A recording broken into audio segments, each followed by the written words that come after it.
Saat gedung pencakar langit meningkat di seluruh dunia, dampak terhadap lingkungan juga meningkat. Gedung-gedung semakin banyak digunakan, dan pertimbangan selama bertahun-tahun agar bisa membuat bangunan lebih ramah lingkungan. Bangunan ramah lingkungan menjadi salah satu prioritas utama. Jika Anda melihat sekeliling, Anda mungkin akan menemukan banyak bangunan dengan pepohonan, taman, atap panel surya, dan pendekatan baru untuk cahaya alami. Pergesekan tidak dapat disangkal dari sebelumnya.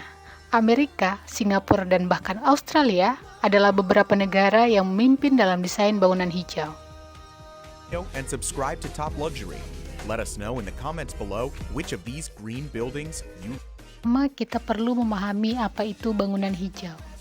Ini adalah praktik meningkatkan efisiensi penggunaan energi kepada bangunan, air tanah, dan material dengan tujuan mengurangi efek bangunan yang mempengaruhi lingkungan dan memperlambat laju iklim yang berubah. Namun, bangunan hijau bisa jauh lebih kompleks untuk dibangun sehingga mahal dan memakan waktu. Bangunan hijau bergantung pada matahari untuk energi yang mereka butuhkan dalam bangunan.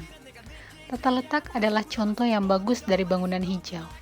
Dan satu-satunya kompleks taman pusat pemenang penghargaan di Sydney, Australia dengan tinggi 117 meter dan terdiri dari 2 menara tempat tinggal, menara timur dan barat, dan 6 lantai pusat perbelanjaan di kaki menara yang seluruhnya diterangi oleh cahaya alami karena sejumlah fitur unik. Satu taman nasional sebagai taman yang luar biasa.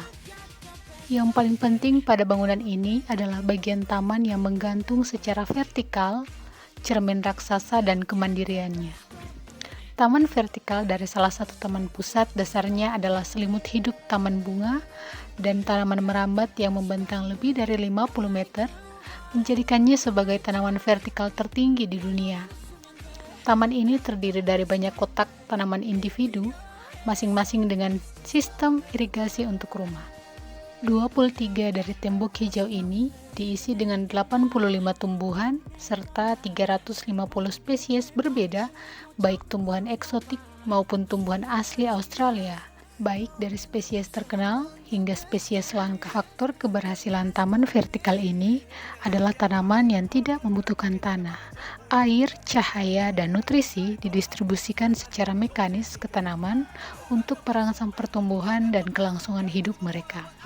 Kompleks taman pusat ini terkenal juga dengan cermin besarnya, melekat pada menara timur yang digantung di lantai 28, yang bukan hanya sebagai elemen desain dominan pada bangunan, tetapi juga sebagai cara untuk memantulkan cahaya ke taman dan atrium di bawahnya.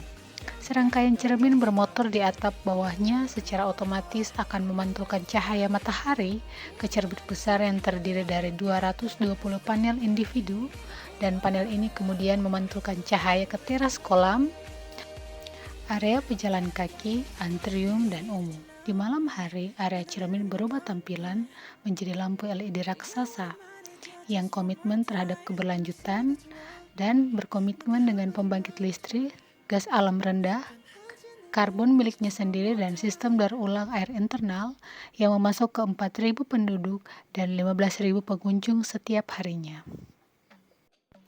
Contoh menarik bangunan hijau lainnya adalah hutan vertikal di Milan yang dikenal juga dengan Bosco Hutan Vertikal.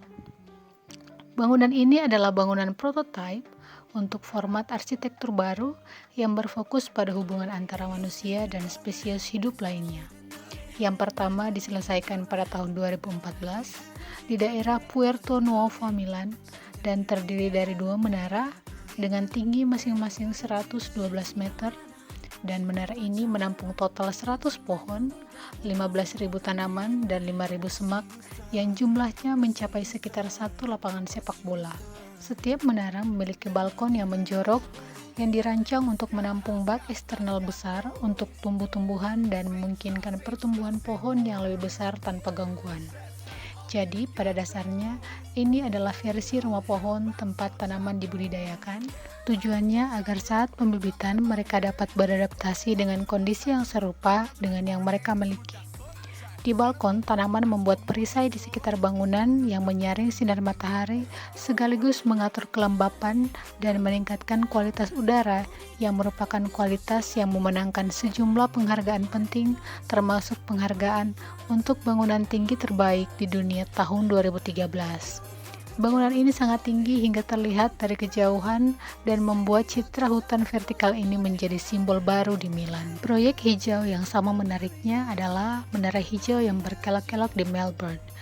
Itu belum dibangun tetapi konstruksinya telah disetujui tahun 2020 dan menjadikannya gedung tertinggi di Australia. Bangunan ini akan sangat tinggi sehingga perlu persetujuan dari Otoritas Keselamatan Penerbangan Sipil dan 4.700 pekerja. Bangunan ini akan memiliki 101 lantai yang berliku dan mencapai tinggi 356 meter dan berdiri 30 meter lebih tinggi daripada bangunan yang saat ini memegang catatan Australia sebagai bangunan bekas campuran yang sangat besar. Unit hunian mewah komersial berteknologi tinggi, kantor, hotel bintang 5 yang asri, taman atap terbuka yang besar di dalamnya. Menara yang disebut Taman Saku bertujuan memasukkan alam ke dalam bangunan sambil menciptakan ruang, di mana lingkungan dapat terhubung untuk rasa komunitas yang lebih baik. Bagaimana menurutmu?